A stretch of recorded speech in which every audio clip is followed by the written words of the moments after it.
Hello there and welcome to AfterBuzz Anime Reviews. We're talking all things Castlevania Season 2. Might talk about Season 1 as well. And we have a very special guest. Stay tuned. You're tuned in to AfterBuzz TV, the ESPN of TV talk. Now, let the buzz begin. Ooh, it sounds epic. We get another epic studio theme song. I like it. Yes, Super intense over here. Welcome to AfterBuzz Anime Reviews. We're talking all things Castlevania. Our special guest is Adi Shankar, who's a producer on the series.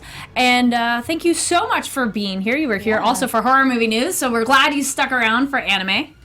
Yeah, you totally talked me into it. So, all right. You know, this was, so we did our job. This was totally unplanned, not planned at all. Never. Never. Impromptu. No, I just happened to. This was planned. Yeah. My name is Kari Lane. I'm joined by my spectacularly awesome panel. I mean, it's like right after Halloween, so I still feel it's appropriate. It's good timing for Castlevania. Yeah. Hey guys, Veronica, Valencia here, feeling very spooky.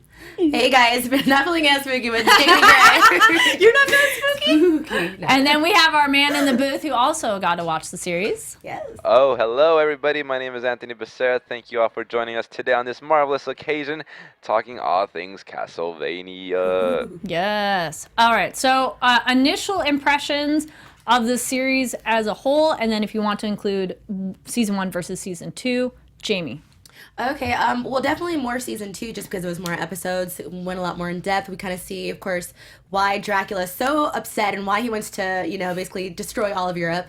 So his motives are really questionable, but I think overall it was a good series, and I like how it kind of builds up. So it's, like Adi said, it's meant to be binged. Yeah, I liked it. I agree. I think that the build-up was the best part of this season just because it obviously starts out with like all the generals and Dracula trying to get his army together, and then our 3 heroes on their way and just trying to like find everything. I think it's a good build up for the last 2 episodes, which just really are jam-packed with a lot of action and everything that you've been wanting to see from season 1. Yes. I feel the same way. Season 1, I'll admit at the very beginning, I thought it was a little dull. I was not as invested with these characters yet. But again, it's the beginning of them. You don't know them yet. And then by the end, I was like, oh, I am in this. And then it was over. But then we got our season 2, which I think is amazing. I even think the art looks better, too. I know we were saying of how many changes from season 1 to 2. Personally, I think the art style looks even more appealing. And then congratulations for season 3. I know, which is exciting. Yeah, it's happening. Pretty nuts. I agree, Carrie. I was going to say the animation of this season was very sharp. It was very beautiful to look at. And kind of what you were saying, too, is I think this season we obviously did get to know our characters better because the first season was 4 episodes. Yeah. Yeah. And then It's true. It was 4 episodes. I stated a fact, guys.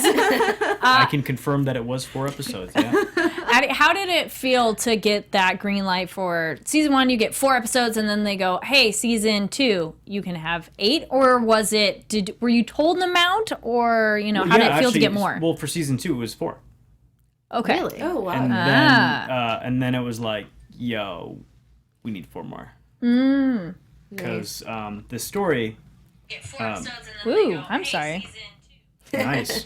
Yes, That's your We're voice. talking about it again. Yes. Yes. Where was I? You got. They said gave you 4, 4, and you need want. 4. You Yeah, need 4 more. yeah. Well, because the story, we had the same story, and it's just like, well, this would be way better in 8 episodes. In fact, we need 8 episodes to tell this story. So now season 3, we have 10 episodes. Nice. Now That's that awesome.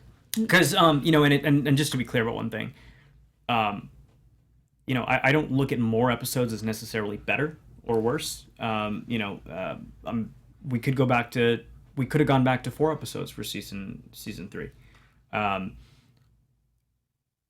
my perspective, it's about the story we want to tell.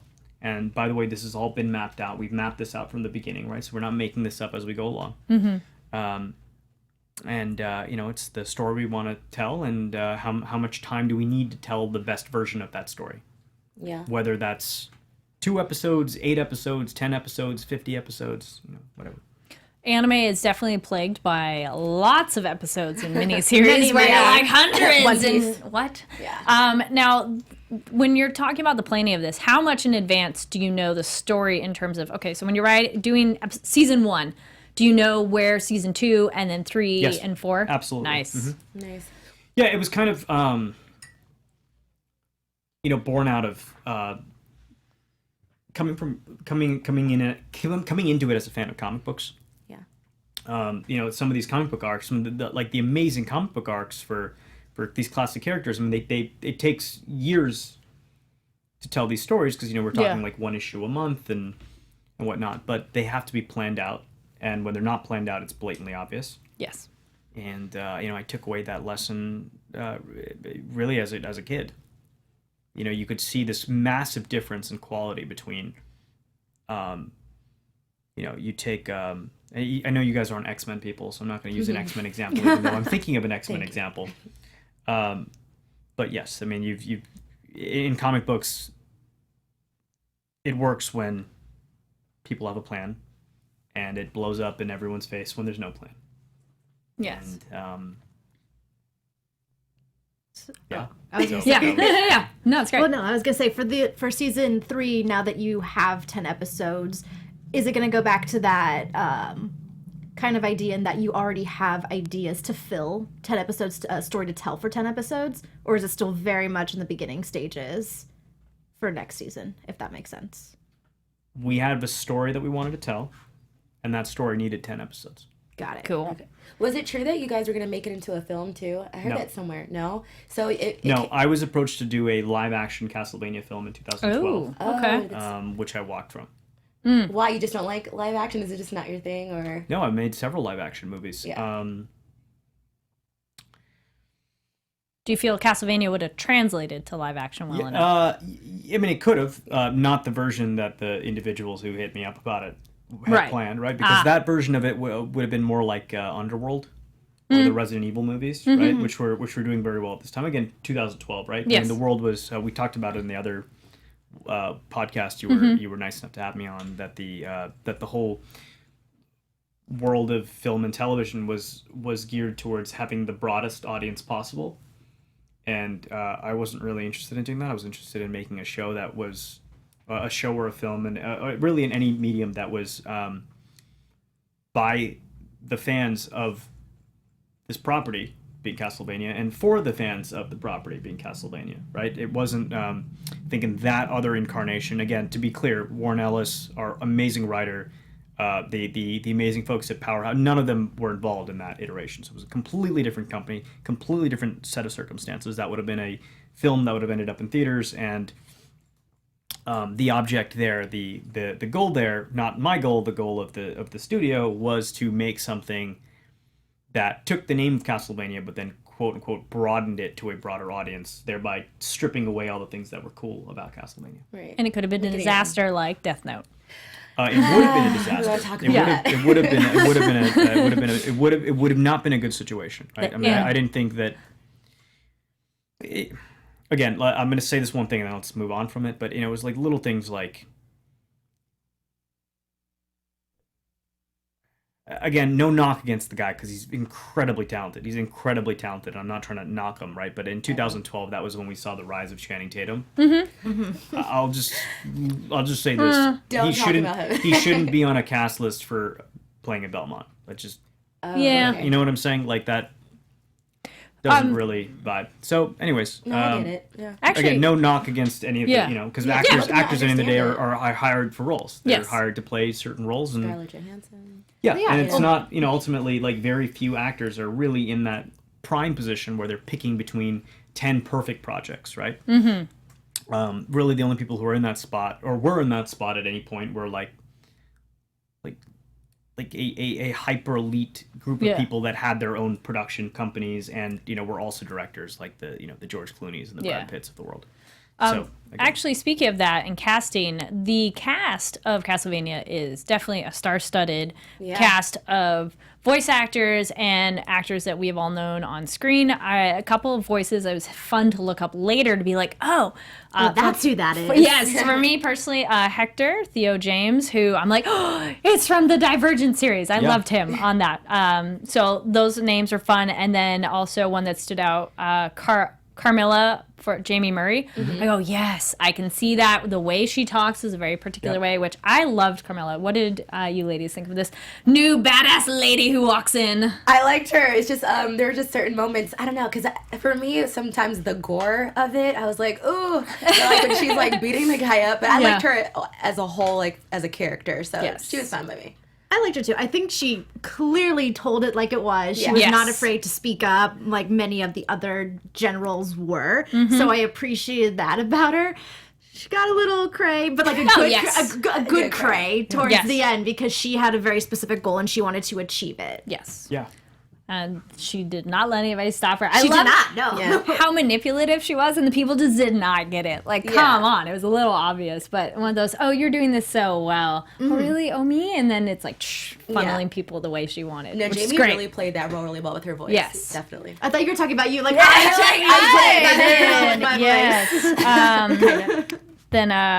Yes, Timberwolf in the chat says Carmilla is wicked fun. I enjoyed her. Like, she was a villain who, I mean, quote unquote villain, but I still really liked her as a character. There's plenty of bad guys or the evil people that you just go, oh, I don't care, meh.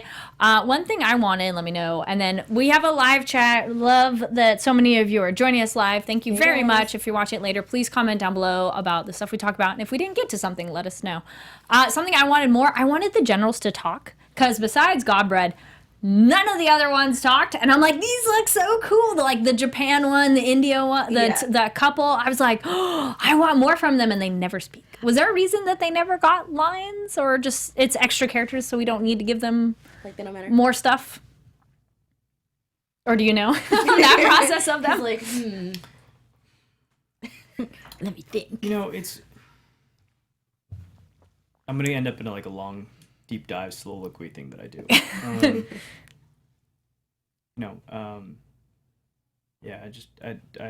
I have an answer, but let's not. Let's not get into it. Wait, There were reasons enough for it. Okay. Did either of you notice that or want more from them? It wasn't like a huge thing for me. I was just like, okay, but for a second I was wondering like why they weren't speaking, but it wasn't anything that, Like, if this was live action, they're just, very featured background. They're extras. They're extras, I just thought they looked so cool. Yeah, I agree with Jaimi. I wasn't super bothered by the fact that they weren't speaking. I just found it funny that I was, scrolling through social media and there came across, pictures. By the way, here's the names of these people as well. Yes. So that was very nice they had names and everything. Yeah.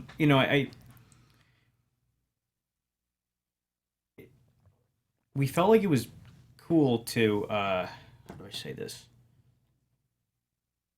Not really contain Dracula and his conquest just to certain parts of Europe, but also to kind of hint at this larger vampire universe. Oh, loved it. Yeah. Right, and that's why they were there.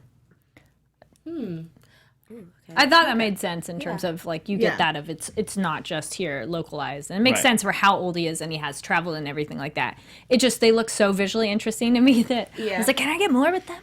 Actually, speaking of Godbrand, that was also a voice that for a while I was like, wait, I know this person, and then you look, oh yes. Were either of you surprised with who it was, or did you look it up ahead of time who that voice is, or are you familiar with that actor? I'm not familiar with them, but I did look up the voice actors after. I was like, oh, okay. I forget what show I was watching, but something where I'm like, yeah, that guy. I love that he's a Viking vampire. Yeah, a ginger Viking vampire. He's another person who, like Carmilla, was very outspoken, but in a more comedic way that I really appreciated. Mm-hmm. And their fighting amongst themselves was entertaining as well.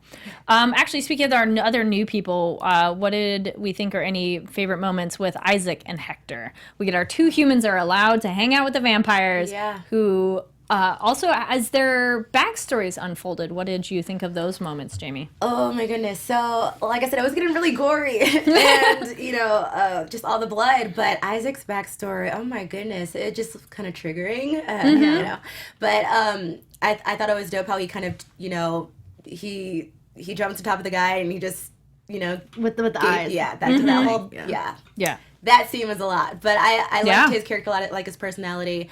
He's actually one of my favorites. Yeah, call me biased, but yeah. I think it was interesting because now you truly understand why both Hector and Isaac have this resentment toward humanity. Yes. I really felt for Hector, though, just almost in just like a sad way, because he's so easily manipulated by both Dracula, by Carmilla in the end. Like he wants to believe like, oh, I want to get my revenge, but in a humane way, and it's like, dude, it doesn't work that way. But he's just so easily manipulated. Like people can tell him whatever. He doesn't even notice, and he doesn't. No. Yeah. But he just wants to help all the animals and bring them back to life. Shout out to Zombie Pug. Zombie Pug! I have a black pug, so it made me very excited. I was like, it's Zombie Pug! And then there's Zombie Cat and Zombie Fox and so many other things. I thought that was amazing. Timberwolf in the chat says, Isaac, man. It's like, yes, those backstories. It was nice. So speaking of the planning of it, Adi, of the arcs of the show and the series, when you're planning out when you reveal these backstories, how much thought is in it in that way? Because it could be done much quicker of like, here's this character, here's their backstory. But this one, it was nice to get to know them. And then we get trickles of their backstory. Because even with Hector, we get the moment by the fireplace. It's just audio. We don't even get any visual. And then we get later. So how much planning is involved, or is there any particular thought process to do the sprinkled backstory throughout instead of like, backstory here, done? I don't really understand your question. How much planning or how important is it for the storytelling for this particular show? It's incredibly. I mean, it's incredibly important, right? Because I mean, like, you can't just make these things up on the fly because, you know, you first you figure out the story. Yes. Which we figured out well in advance. Then you write the scripts, and then you know, it's just adding layers. It's adding layers. It's adding nuance. And you know, fortunately, we have an amazing screenwriter in Warren Ellis, and our scripts are always dope because of Warren. And then the animation folks over in Austin and Korea just kind of add more and more layers to the story. So so we don't just make it up on the spot. No. And if we did, that would be very expensive because animation. You're like, just kidding, go back, redo that. No. So we're thinking it might be a castle. Can you draw a castle? Maybe we turn it into a pond. Oh, that castle design though. Oh, it's gorgeous and crazy. I have a question. Just how long from the beginning of writing the script to the final element being delivered, or to the whole package being delivered, would it take for one episode to be created? How long is that process? Okay. So season 1 came out July 4th weekend, right? Last year.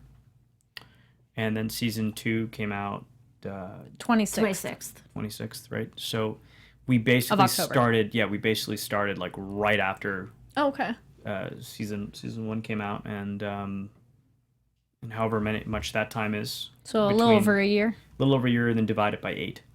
Okay. Because 8 episodes. Math. I'm all, math? What? No. Not my strongest subject. No, it still feels quick turnaround for some animation, because some animation, like movies or whatnot, can take 4 to 5 years, depending on what kind of animation. Because we also talked about this before for horror movie news, so go watch that as well. For this one, you mentioned how it's actually like 2D drawn animation. Yeah. It's that hand-drawn animation feel. Like, you know, our references were Ninja Scroll, Vampire Hunter D. Those OVAs from the 90s that just vanished because of CGI technology.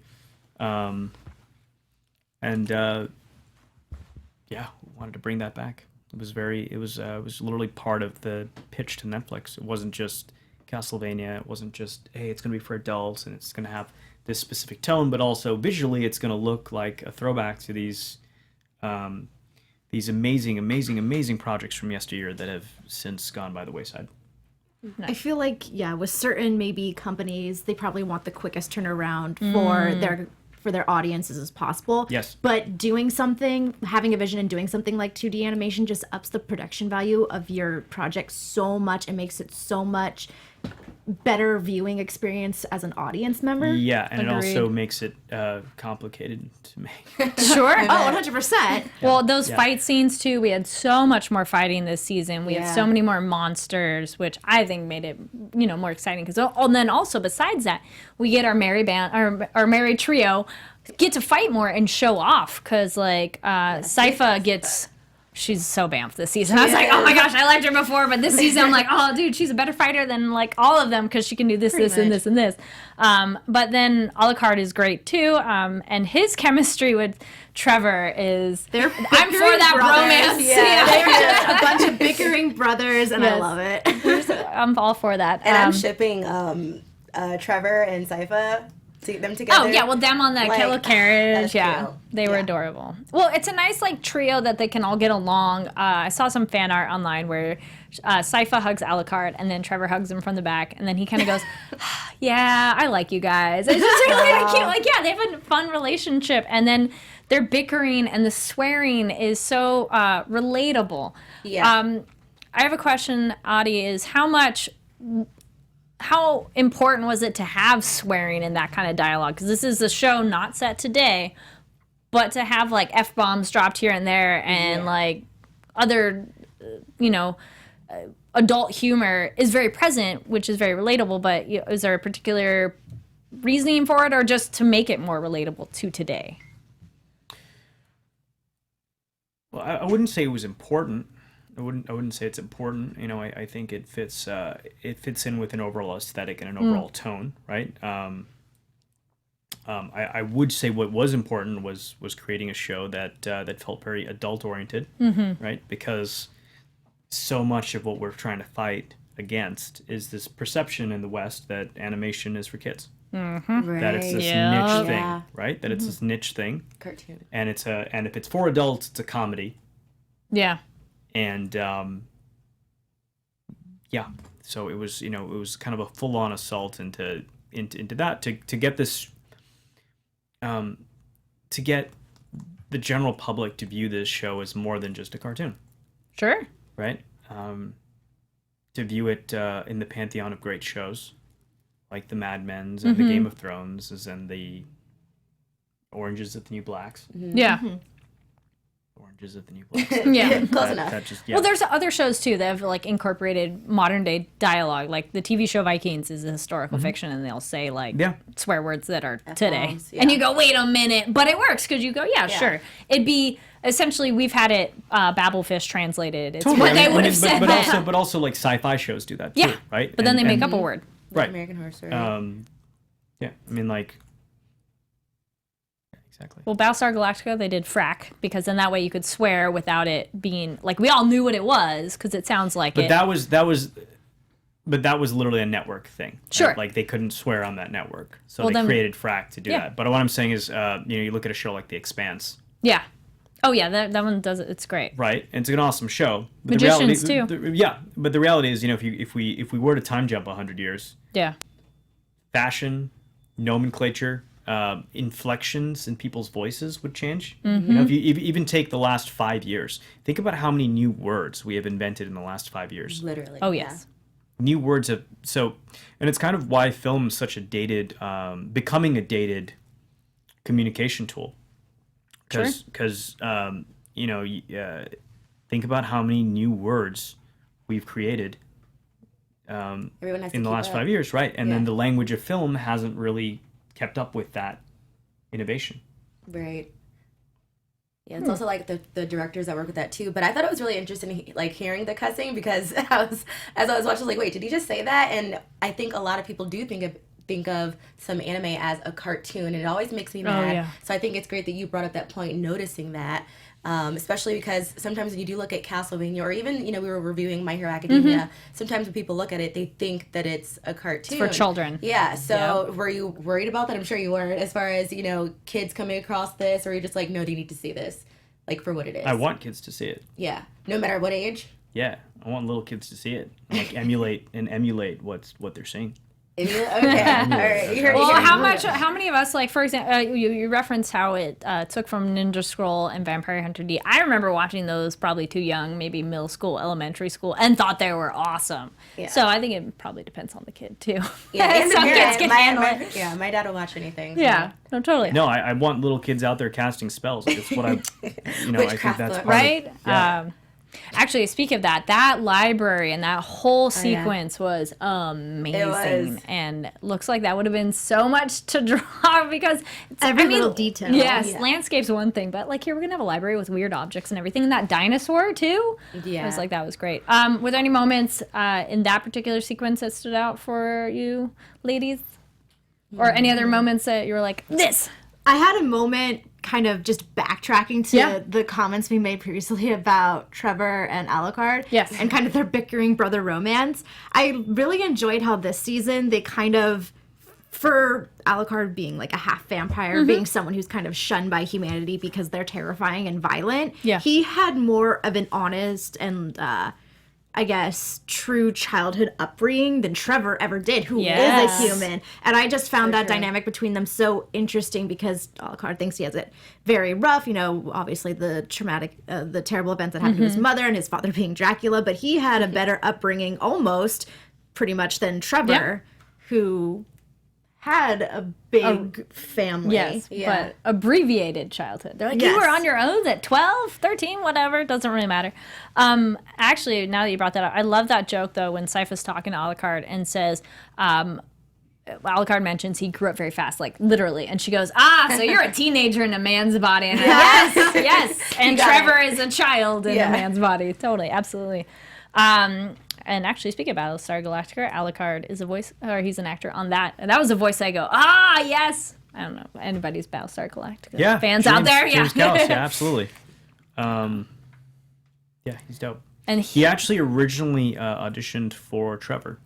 But he did the Trevor kind of the way he was doing Alucard.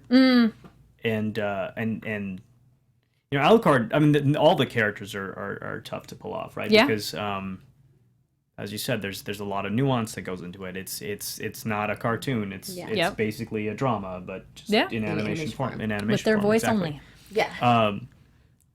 But Alucard was a very tough character to cast because you know, I think for whatever reason, a lot of the folks that were auditioning for it made it kind of campy. I could see going that people think that maybe with the dialogue, right? I mean, if you just strip away James's voice, his wonderful performance, and you just listen to the dialogue, and it's, you know, James just really knocked it out of the park. It's really James Callis, very, very, very talented man. Yeah, that's an interesting thing where it's so much on the casting because it's not like he's not a good actor, but it's just one of those, him is Trevor, go, no, that's the wrong kind of voice if you had applied that. So that's such a fascinating translation because, I mean, this isn't Japanese to English where we go, ooh, that voice, because we've talked about sub versus dub on this show as well. And so it's like getting that right voice. And actually another voice too, Graham McTavish for Dracula. Dracula's such this commanding presence that he really has had the life sucked out of him. Sorry, that's a really bad pun, but I just had to. I almost felt bad for him. I mean, he's definitely gone essentially crazy and has this like linear, I can only think this way, nothing else. And he has the blinders up. And so it's almost sad and tragic that he has to be killed because there's no way to stop him. Right. We can't really logic with him hey, can you stop, please? I mean, that kind of historically, right? That happened to a lot of leaders back in the day. You know, they would be ruling a kingdom for a very long time. People would start seeing them as God, and something would happen. They would lose their minds, like, you know, the death of a loved one, a child, something, and they would lose their minds, and war would break out. Yeah. So true. And then his son in the end having Alucard, like that final scene of him like bawling. You're just like, I want to hug you, poor guy. Yes, but I was just going to say, going back to your point, Carrie, of Dracula obviously having a very linear vision of what he wants in terms of humanity. I also thought that he was interesting how he was just constantly spiraling because he didn't even care about his fellow vampires or his generals because as Godbrand said, it's like, oh, you're gonna kill all the humans, what are we gonna have to eat? I'm tired of eating pigs or drinking pig's blood and everything. So he wanted to do what he wanted to do. He didn't care about anyone, whether anybody. Yeah, Yes. and I think, just going back thematically, right, the best villains are always the heroes of their own story. They always have a point of view that they justify. Yes. That the audience can then empathize with. And, I think the difference between a kid's show and an adult show, by the way, I was joking earlier when I said I wanted kids to watch it. That was a joke. I have dry humor. So, but the big difference between a kid's show and an adult show is this idea of good versus evil in a kid's show really becomes nuanced and more a question of shades of gray in an adult show. Right, you find out that there's really just a thin line between the two. Sure. And it's that idea of staring darkness in the face too long, and the next thing you know, you become it. It bites back. You become it. Yeah. Right? Was Dracula justified? Absolutely. He maybe could have kept that more local. Well, I was gonna say getting the backstory for Lisa was great because we don't really get much of her, so it was nice to get that backstory. Should he have maybe killed the people directly involved? Okay, sure. They were generally evil people that we got to see of them. Does he need to kill the entire town because they were witness to it? No. Maybe not. That's a little harsh. And it's like he didn't get triggered until Alucard when he saw his bedroom that he had as a kid. Yes. And it's like that's when they. But that's always what happens with villains. Something always triggers them internally. But I also think that's what people, or at least that's why I love anime, is because versus cartoons, people die. You do see the blood. Serious. You do, maybe they'll come back to life. I know I always reference it, but Dragon Ball Z, one of my favorites. I think that's what triggered it for me, was seeing people die and blow up. So Blow up. And blow up. Semi-rewind, but I just saw this in the chat. Team NT Country Dragon says, the Belmont Vault/Trove is another addition to the libraries where I want to live list. I agree.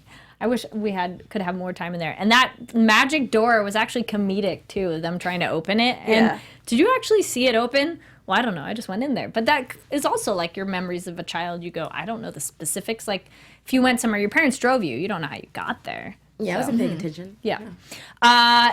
Also, the kind of surprise, but it was fun to watch the destruction. What did we think of when Carmilla later has the water made into holy water once Dracula's castle moves? Because that bishop came back, and I kind of wondered, I'm like, oh no, because he was somebody you were so happy to see die in the first season, because he was just made that evil that you're like, yes, I am so happy that. And when I saw his body when Hector maybe could bring him back, I'm like, no, he's gonna come back. Oh no. And then he does, but he's not really the same. He really is just a shell, so that was fine. But the water, and then how it spread after when the castle left. Oh man, I thought that was like beautiful destruction. What did you all think of that? No, yeah, I'm with you. I thought it was too. Yeah. I'm surprised Carmilla was able to jump away though, because they're standing by the pillar and it comes around. It's like, really? You didn't get a drop of that on you? And then I like that he was in it and then he got his destruction. So it's like, ha! But that was one that it was a little unexpected. Like, oh, you're going to make all the water that. And then all her forces died kind of anyway. Yeah. But she's still alive, so we'll see her for the next season, 3. I'm guessing. Hector is now prisoner. Oh, when he gets that collar in the darkness. God. Like, oh, you idiot. You kind of It's like you feel bad, but you don't feel bad for him. That's what I was going to say. Is like, I feel bad, but I don't feel bad because he's just so easily manipulated. Yes. We have, I'm trying to think of like, we're wrapping up with people and then we'll get into Did you guys play the Castlevania games? No. I think did they ever do it as a thing at like arcades too? Because if they did, I think I did. I didn't do a console game. No. I mean, the big Castlevania games were all console. Actually, okay, no, I used had to not. Game Boy. Well, Yeah. weren't they also online too? Were they online ever? No. No. Online. Yeah. Like, you mean as an emulator? No, like just as like an online game too, like an online game version. I might be thinking of something else. No. I have a two-parter question. Yeah. I have not played the original Castlevania games, so the first part of my question is: was the original game more, I guess, family friendly? Not like it was, rated G or anything. It was probably rated teen, but was it less gory and less violent than what the show is currently? the game? So the show you guys just watched was actually based on one of the Castlevania games. You know, the Castlevania games have been around since the 80s. Yeah. And Castlevania 3? Castlevania 3, Dracula's Yeah. Curse, exactly. Mm-hmm. And it's interesting that you say gory, right? Because someone asked me this in an interview recently. And the games aren't necessarily gory, but that doesn't mean that they're not violent. Sure. Okay. Right? Because you still have, the Morningstar Whip, and you still Yes. have, vampires and monsters exploding violently when Yeah. when they get struck, and you still have magic and all the awesome things that you're seeing in the show.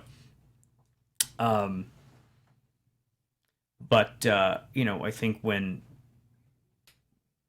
the game's presented in like pixel art, or that that 8-bit, Yeah. 16-bit format, blood didn't really make its way into games in a over the top way until like really the 90s with like House of the Doom Dead, and too? Doom, House of the Dead, That was the one I Mortal remember Kombat, like that Yeah. that whole thing. But even if you look at like Street Fighter, there was really no gore or blood in Street Fighter. But if you were to but really it's Street Fighter. It's like people fighting. So, Yes. So yeah. And the second part? And the second part to my question is, you obviously have stated you wanted this show to be made for adults, for adult viewers. Was that ever a concern in the very beginning processes of being made where, say, for example, the games were like 13 plus? Was there ever a weird dynamic of like, oh, we want this to be for adults, but it's also people who are going to love the game are going to want to watch this, but those people might have been like, were younger. I mean, they're older now, but Right. Yeah. But that's the answer. They're older now. Yeah. So they can handle it. Right. When people's their eyes gauged out. Yeah. Yeah. Yeah, and there hasn't been a new Castlevania game in quite a bit, right? So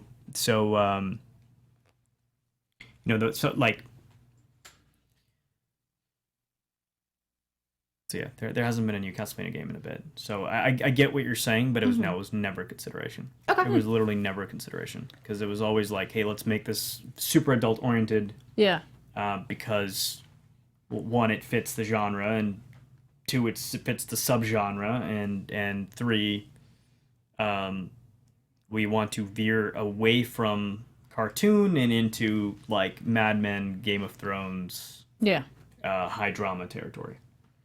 Now, looking ahead, and if you know or not, and if you're allowed to say, so season 1 to 2 was, you said, July to pretty much the Halloween. Would we be thinking the next season for season 3 would be around Halloween of next year? So I do know, Are you allowed to say? maybe, Okay. but am I going to? Absolutely not. Damn. he's not Okay. gonna tell you. Yeah. Okay. Well, it's 10 episodes, so it should actually take a hair longer. So. Oh, see, now we're talking. Now that's what I'm saying. Now the guesswork's starting, right? And that's good. Okay. Yeah. Good. Nice. Because you can extrapolate from what I was saying. Yes. Right? I kind of I let the breadcrumbs here. So probably end of the year for next year, or the start of the new year.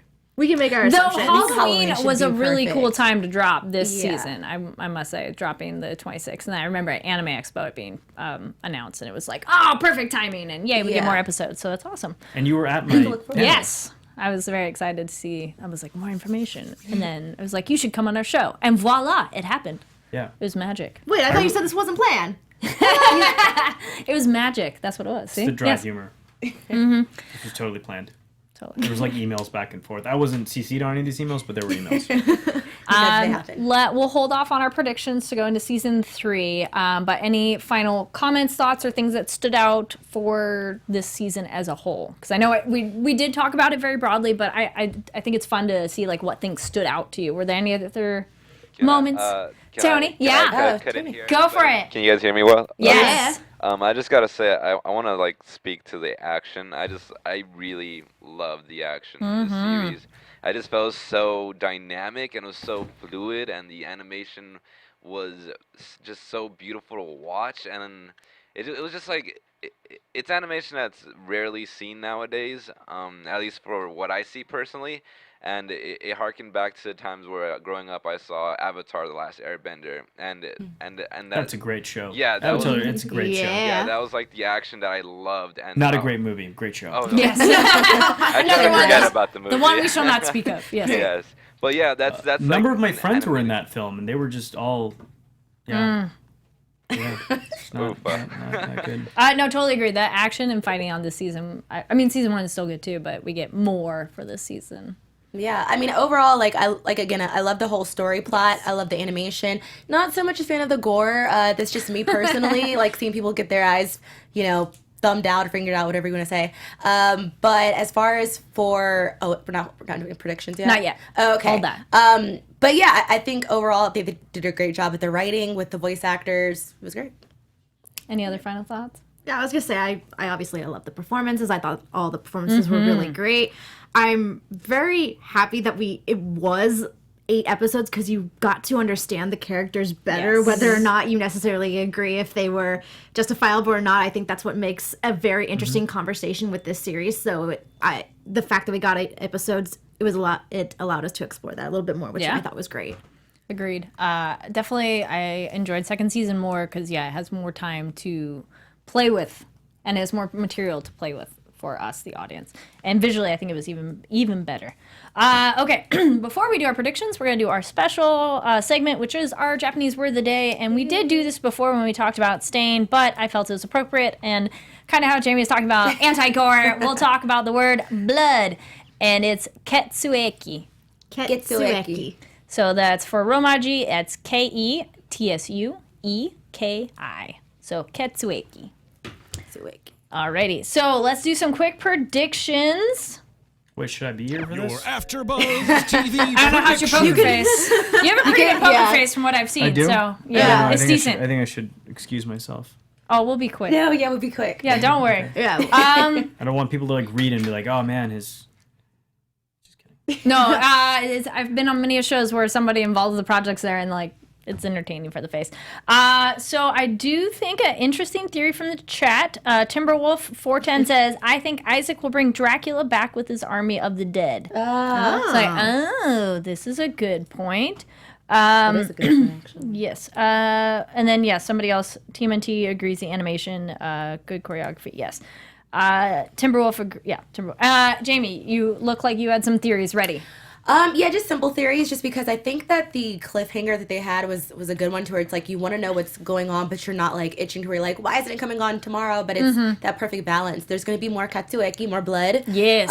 I also think with Sypha, she was one of my favorite female characters besides Carmilla. She was okay, but I think with Sypha we'll see more with her and more with her and Trevor. And I also hopefully, I don't know if this would happen, but will we see Lisa again? Maybe she'll come back up from the dead. I don't know. I don't know. I don't know how this would work out. I don't know if she'll necessarily come back to the living, but I feel like she might pop up as a figment of Alucard's imagination, kind of. How we saw before. Because on that cliffhanger with him crying, it kind of opens up that idea of okay, so now he lost both of his parents, but is he really happy? And maybe he'll have moments with his mother, her trying to be what do you want in life? I don't know. Yeah. I feel like she'll come back in that sense. Sure. Real quick, I want to jump in on this as well. I am very excited for season 3 because I feel like this is where things are going to start revving up now. We just completed our first major arc that was established in season 1. It kind of feels like a Game of Thrones kind of scenario, because we have powers that are coming up that are slowly rising. We have the Carmilla and her forces already established. On top of that, she's gonna have Hector, who's gonna be forge mastering it up with all the undead. But on top of that, we also have Isaac, who's out there in the desert, slowly building up his army. So I just feel like, and he was so loyal to Dracula that I feel like he's gonna be trying to carry out his plans of trying to kill all of the human race. And in the middle of all this whole storm is gonna be Belmont and Sypha who are gonna be just in the smack dab middle of things and just gonna be screwing it up for both sides. I'm guessing. But I really want to see how it all plays out. Like these powers are rising slowly, and I want to see how they build up their armies, and I want to see how Trevor and Sypha just go and throw a curveball into all of their plans. I'm sure it's gonna happen, or it feels like it. You guys may or may not be right. I'll take it. But you guys could also be completely wrong. You're gonna get absolutely nothing out of me. I know what happens in season 3. It's all been planned out. Was way planned out, but you're gonna get nothing out of me. That's what's up. Okay. Eric in the chat, Eric Chapman says, "Someone give Alucard a hug." Yes. Yes. Well, he saw that lingering image of Dracula. Which do we think that was a ghost or a memory? I think it was a memory. Okay. Yeah. I feel it's almost like a ghost of the space, like not necessarily him himself. An echo. It's an echo. Yeah. So I feel he could see his mother as like an echo. Okay. So not really a ghost of an active presence, like she's actively there, but like lingering memories. Yeah. So, yeah. I also wanted to just make one more comment. I Yes. hope in season 3, Hector figures out a way to just escape. get away and get free. Because at this point, he realizes everybody is manipulating him and just treating him poorly, and he's not going to get his way. So Hector, season 3, figure out a way to escape. I'm sure you will, yeah. I think Trevor and Sypha will come back and grab Alucard, be like, hey, we got another mission, we got a thing, we need your help. I think Sypha's going to continue to grow with her experience and abilities, which was great to see from season 1 to season 2, because she's getting even stronger and more powerful, because she had so many moments I'm like, oh, she's saving everybody right now. Go girl. I'm so excited for her. It was just so like when the fireball things come in, she's like, I got this. Yes. But then all 3 of them help together and you're like, yay. Like that's the thing. We enjoy seeing all these characters together. So I'm pretty sure they're going to come back together. And the question is, will we get other sidekick people to help them? Because if it's a bigger thing that they got to fight, the 3 of them are really strong and powerful, but it was the 3 of them against like 1, even though they killed like everybody in that hallway, which was awesome. With that ice block when she sliced the guy. Yeah. Oh, that was so good. I'm all for the gore. I was like, yes. So I'm wondering if we'll get some other side people that will be like, maybe not long lasting characters, but they'll be like, hey, we're going to help you for this. Like there has to be other skilled people in the area. What kind? Don't know. It's a fantasy world, so we'll see. Leave your comments, predictions down below. Let us know what you thought. Thank you so much for everybody who was joining us in the chat. Sorry if we didn't get to calling you out on anything, but we appreciate you being there, and we appreciate people watching and listening later. Make sure to give it the thumbs up, click that like button, and subscribe. Also, if you're listening to this, give it that 5 stars. Thank you so much, Adi, for coming in. It was fun breaking down the show. And I really didn't break. You guys broke down the show. I was more listening and going like, "Wow, good job." you had some commentary, just some. yes. You know, it was great. It was more like the audience. To our Yeah, burning questions. Yes. and my occasional non-answers. Which is fine. Those are 2. Strategic non-answers. But those are helpful too. Yeah. So, where can people find you online and keep up with your adventures? You know, don't follow me online. Just watch the show again. There you go. Or if you want to follow me online, I just started Instagram. And the username is What's it? It's at Bootleg Universe. nice. Okay. For those of our listeners that aren't watching on YouTube, but you should watch on YouTube because it's fun too. And then Jaimi. Hey guys, so Twitter at it's Jaimi Gray or on IG at Jaimi Gray. Hey guys, Veronica Valencia. You can find me on Twitter and Instagram at it's me, Veronica_V. And my name is Kari Lane. You can find me online at Kari D Lane. That's KARIDLANE. Tune in after this. We're starting episodes of Lore, covering that show. If you're into horror and all that, you should like that as well. Also, Man the High Castle, we're doing the finale tonight, episodes 9 and 10. We're also having Inspector Keto as a guest via Skype, which will be fun. That character is wonderfully complex. And speaking of bad guys that you're like, I love you and I hate you. And then also make sure to check out Horror Movie News. We had another episode where we talked more about film and the process in general with Adi on that. And Tony, you want to let people know where to find you? Yes, real quick, you can find me everywhere at TonyB, Tony_TONY_.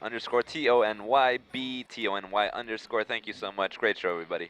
Yes, thank you for watching, and tell your friends to go see Castlevania if they haven't seen it yet. See you later. See ya. Sayonara. Bye. Our founder, Kevin Undergaro, Phil Svitek, and me, Maria Menounos, would like to thank you for tuning in to AfterBuzz TV. Remember, we're not just the first, we're the biggest in the world, and we're the only destination for all your favorite TV shows. Whatever you crave, we've got it. So go to AfterBuzzTV.com and check out our lineup. Buzz you later. The views expressed herein are those of the hosts only and do not necessarily reflect the views of AfterBuzz TV or its owners or principals.